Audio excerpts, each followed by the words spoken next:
Hi అండి, కూరల్లో కరివేపాకు తీసి పక్కన పడిచేసే వాళ్ళకి ఈ హెల్దీ కారపొడి తయారు చేసి పెట్టండి. మూకుల్లో 1 టీ స్పూన్ అంత నూనె వేసి శనగపప్పు మినపప్పు వేసి అవి సగం వేగిన తర్వాత ఇప్పుడు అవిసి గింజలు, కొంచెం ఆవాలు, కొంచెం ధనియాలు, కొంచెం జీలకర్ర, చిటికెడు మెంతులు వేసి దోరగా ఫ్రై చేసుకుని ఒక ప్లేట్ లోకి తీసుకుని పూర్తిగా చల్లారనివ్వాలి. ఎండుమిరపకాయలు ఇలా సగాలుగా కట్ చేసుకుని ఫ్రై చేసుకుంటే చక్కగా వేగుతాయి.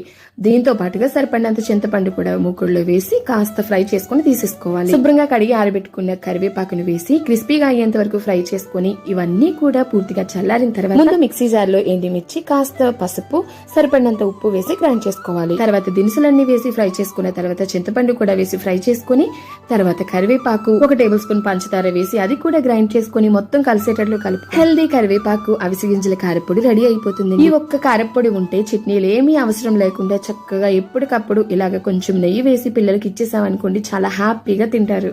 ఓకేనండి, నెక్స్ట్ మరొక మంచి వీడియోతో మళ్ళీ కలుద్దాం. Bye bye.